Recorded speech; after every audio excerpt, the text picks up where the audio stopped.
ఉగాది 2026వ తేదీ తెలుగు నూతన సంవత్సరము శ్రీ పరాభవనామ సంవత్సరం యొక్క విశిష్టత. ఉగాది ఎప్పుడు వచ్చింది వీడియో ద్వారా తెలుసుకుని, చైత్రమాసం శుక్లపక్షం పాడ్యమి రోజున విధాత జగత్తును సృష్టించాడని చెప్తారు.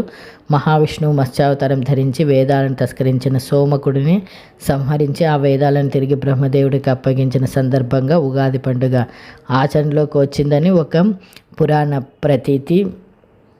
అలాగే ఉగాది ప్రతి సంవత్సరం శుక్లపక్షం పాడ్యం తిథి రోజున ఉగాది పండుగ జరుపుకుంటారు.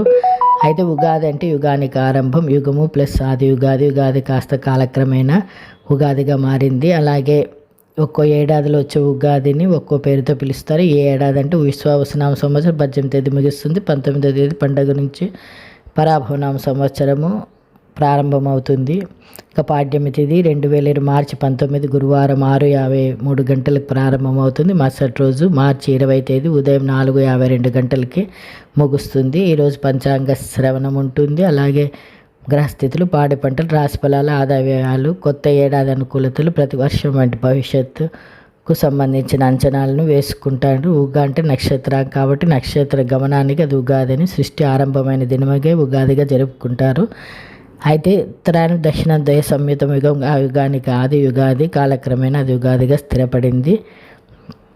అలాగే మరాఠీ ఈ పండుగను అందరూ జరుపుకుంటారు. మరాఠీలు కూడా ఈ రోజును గుడి పడ్వాగా, తమిళులు పుత్తాండు పేరుతో, మలయాళీ విషు అనే పేరుతో, సిక్కులు వైశాఖిగా, బెంగాలీలు పోయిలా బైసాఖ్ అని పేరుతో జరుపుకుంటారు. హిందూ సాంప్రదాయంలో ఏ పండుగ చూసినా ప్రకృతితో ముడిపడింది. ఉగాది పండుగ ప్రకృతి ఆధారంగా జరుపుకునేటువంటి పండుగ. ఉగాది పచ్చడి కూడా ఈ ఒక ఔషధము. ఉగాది పండుగ రోజు ఏ చెట్టు చూసినా లేత ఆకులతో పచ్చగా కలకలలాడుతూ కనువిందు చేస్తుంటాయి. ఉగాది పండుగలో ముఖ్యమైనది షడ్రచుల సమ్మేళనం. ఉగాది పచ్చడి తీపి, చేదు, పులుపు, ఉప్పు, కారం, బగరు కలయికే ఉగాది పచ్చడి. జీవితంలో మనకి అన్ని ఎదురయ్యే సుఖ దుఃఖాలను ఒకే రీతిలో స్వీకరించాలనేది విషయాన్ని ఈ ఉగాది పచ్చడి బోధిస్తుంది.